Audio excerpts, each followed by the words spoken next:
So ಸಂಧಿವಾತ, ಸ್ವಯಂ ಪ್ರತಿರಕ್ಷಕ ರೋಗಗಳು, ಆಟೋಇಮ್ಯೂನ್ ಕಾಯಿಲೆಗಳು ಅಂತ ಹೇಳಿದ ತಕ್ಷಣ ನಾವು ಇದು ದೊಡ್ಡವರಲ್ಲಿ ಬರುವಂಥ ಸಮಸ್ಯೆಗಳು ಅಥವಾ ವಯಸ್ಸಾದವರಲ್ಲಿ ಬರುವಂಥ ಸಮಸ್ಯೆಗಳು. ಎಷ್ಟೊಂದು ಸಲ ನಾವು ಸಣ್ಣ ಮಕ್ಕಳು ಬೆನ್ನು ಅಂತ ಹೇಳಿದಾಗ ತಮಾಷೆ ಮಾಡ್ತೀವಿ, ಏನೋ ವಯಸ್ಸಾಗೋಯ್ತೇನೋ ಅಂತ ತಮಾಷೆ ಮಾಡ್ತೀವಿ ನಾವು. ಆದರೆ ಒಂದು ಅವೆಲ್ಲ ನೆನ್ಪಿಟ್ಕೋಬೇಕು, ಮಕ್ಕಳಿಗೆ ಸಂಧಿವಾತ ಬರೋ ಸಾಧ್ಯತೆ ಇದೆ, ಮಕ್ಕಳಲ್ಲೂ ಬರುತ್ತೆ. ಎಷ್ಟು ಸಣ್ಣ ವಯಸ್ಸಿನಲ್ಲಿ ಅಂತ ಹೇಳಿದ್ರೆ 1 ವರ್ಷದಿಂದನೇ ಬರೋಕ್ಕೆ ಸಾಧ್ಯ ಇದೆ. ಸೊ 1 ವರ್ಷದಿಂದ ಹಿಡಿದು ಸಾಯೋವರೆಗೂ ಯಾವಾಗ ಬೇಕಾದ್ರೂ ಸಂಧಿವಾತ ಬರ್ಬೋದು. ಆ ರೀತಿ ಇದ್ದಲ್ಲಿ ಈ ಮಕ್ಕಳಿಗೆ ನೋವು ಅದೆಲ್ಲ ಹೇಳ್ಕೊಳ್ಳೋಕೆ ಅಷ್ಟು ಚೆನ್ನಾಗಿ ಬರಲ್ಲ, ಅವ್ರಿಗೆ ಎಕ್ಸ್ಪ್ರೆಸ್ ಮಾಡೋಕ್ಕೆ ಬರಲ್ಲ, ಇವೆಲ್ಲ ಕರೆಕ್ಟಾಗಿ ನಿಮ್ಗೆ ತಿಳಿಸೋಕ್ಕಾಗಲ್ಲ ಅವರು.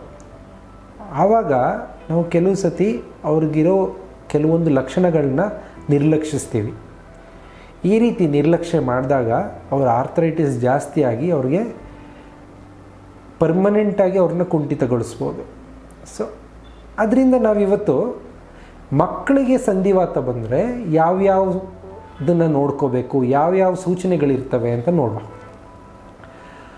ಮೊಟ್ಟ ಮೊದಲಿಗೆ ಒಂದು ಮಗು ಕುಂಟಕ್ಕೆ ಸ್ಟಾರ್ಟ್ ಮಾಡ್ಬೋದು. ಅಂದರೆ ನೀವು ಕುಂಟೋದು ಅಂತ ಅನಿಸಲ್ಲ, ಆದರೆ ಅದು ನಡೆಯೋ ರೀತಿ ಏನಿದೆ ಅದು ಬದಲಾಗ್ತಿರ್ಬೋದು. ಕೆಲವು ಮಕ್ಕಳು ಬರೀ ಬೆರಳು ಮೇಲೆ ನಡೀತಾರೆ ಒಂದೇ ಕಾಲಲ್ಲಿ. ಇನ್ನೊಂದು ಕೆಲವು ಮಕ್ಕಳು ಕುಂಟಕ್ಕೆ ಸ್ಟಾರ್ಟ್ ಮಾಡ್ತಾರೆ, ಸ್ವಲ್ಪ ಸ್ವಲ್ಪ ಕುಂಟ್ತಾರೆ ನಡಿಬೇಕಾರೆ, ಓಡಬೇಕಾರೆ. ಇದು ಒಂದು. ಈ ರೀತಿ ಕುಂಟಕ್ಕೆ ಶುರು ಮಾಡಿದ್ರೆ ಇದಕ್ಕೆ ಒಂದು ಕಾರಣ ಆರ್ಥರೈಟಿಸ್ ಇರಬಹುದು. ಖಂಡಿತವಾಗ್ಲೂ ಹೋಗಿ ರುಮೆಟಾಲಜಿಸ್ಟ್ನ ಭೇಟಿಯಾಗೋದು ಉಚಿತ.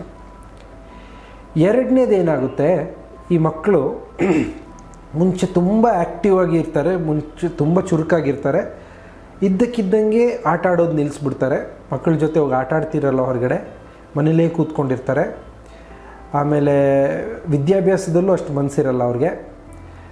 ಆಮೇಲೆ ಕೆಲವರು ಏನು ಮಾಡ್ತಾರೆ, ಈ ಹಾರುವಂಥದ್ದು ಅಥವಾ ಈ ತುಂಬ ಇಂಪ್ಯಾಕ್ಟ್ ಆಗೋಂಥ ಚಟುವಟಿಕೆಗಳನ್ನೆಲ್ಲ ಬಿಟ್ಬಿಡ್ತಾರೆ. ಸುಮ್ಮನೆ ಮೆಲ್ಲೆ ನಡೆಯೋದು, ಸೋಂಬೇರಿ ಥರ ಇರೋದು.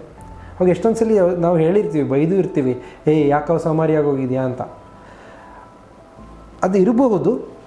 ಅದಲ್ಲದೇ ಇದೆಲ್ಲನೂ ಆರ್ಥರೈಟಿಸಿಂದನೂ ಆಗ್ತಾ ಇರ್ಬೋದು. ಮಗುಗೆ ಹೋಗ ಆಟ ಆಡೋಕ್ಕೆ ಆಗ್ತಾ ಇರಲಿಕ್ಕಿಲ್ಲ. ಆಟ ಆಡಬೇಕಾದ್ರೆ ಸ್ವಲ್ಪ ಕಡಿಮೆ ಆಟ ಆಡ್ತಿದ್ದಾನೆ ಅಲ್ವಾ, ಬೇರೆಯವ್ರು ತಮಾಷೆ ಮಾಡ್ತಾರೆ ಅಂಥೇಳಿ ಹೋಗಲಿಕ್ಕಿಲ್ಲ ಹೊರಗಡೆ. ಸೊ ಇದೊಂದು ನೋಡ್ಕೊಳ್ಳೋದು ತುಂಬ ಮುಖ್ಯ.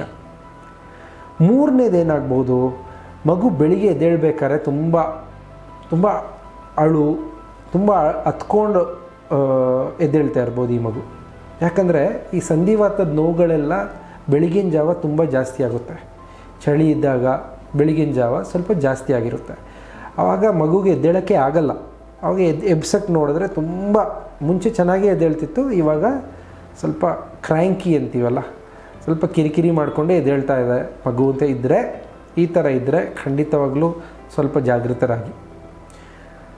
ಕೊನೆಯದು ಎಲ್ರಿಗೂ ಕಾಣಿಸೋಂಥದ್ದು, ಈಗ ಕೈಯಲ್ಲಿ ಎಲ್ಲಾದರೂ ಊತ, ಕಾಲಲ್ಲಿ ಎಲ್ಲಾದರೂ ಊತ, ಮಂಡಿಗಳಲ್ಲಿ ಊತ, ಇದೇನಾದ್ರು ಕಾಣಿಸ್ಕೊಂಡ್ರೆ ಇದು ಸುಮ್ಮನೆ ಏನೋ ಏಟು ಬಿದ್ದಿದೆ ಅಂತ ಅಂದ್ಕೊಳ್ಳದೆ, ಅದು 1 ತಿಂಗಳಕ್ಕಿಂತ ಜಾಸ್ತಿ ಈ ಊತಗಳು ಅಂದರೆ ಹೋಗ್ತಾ ಇದ್ದರೆ ಇದು ಖಂಡಿತವಾಗ್ಲೂ ಆರ್ಥರೈಟಿಸ್ ಇರ್ಬೋದು.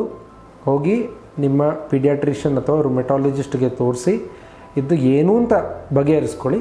ಅದಾದಮೇಲೆ ಟ್ರೀಟ್ಮೆಂಟ್ ಬಹಳ ಇದ್ದಾವೆ. ಈಗ ಎಲ್ಲ ಥರದ ಆರ್ಥರೈಟಿಸ್ಗೂ ಟ್ರೀಟ್ಮೆಂಟ್ ಇದ್ದಾವೆ ಅದು ಮಕ್ಕಳಲ್ಲಿ. ಅದರಿಂದ ಬೇಗ ಹೋಗಿ ತೋರಿಸ್ಕೊಳ್ಳೋದು ಒಳ್ಳೆಯದು. ಆಯಿತು, ಯಾವ್ಯಾವ ಕಾರಣದಿಂದ ಈ ಥರ ಆರ್ಥರೈಟಿಸ್ ಬರುತ್ತೆ ಮಕ್ಕಳಿಗೆ ಅಂತ ಕೇಳಿದ್ರೆ, ಸಾಮಾನ್ಯವಾಗಿ ಕಂಡುಬರುವಂಥ ಆರ್ಥರೈಟಿಸ್ ಮಕ್ಕಳಲ್ಲಿ ಅಂದರೆ ಜುವೆನೈಲ್ ಇಡಿಯೋಪಥಿಕ್ ಅಥವಾ ಜುವೆನೈಲ್ ಇನ್ಫ್ಲಮೇಟ್ರಿ ಆರ್ಥರೈಟಿಸ್ ಅಂತೀವಿ.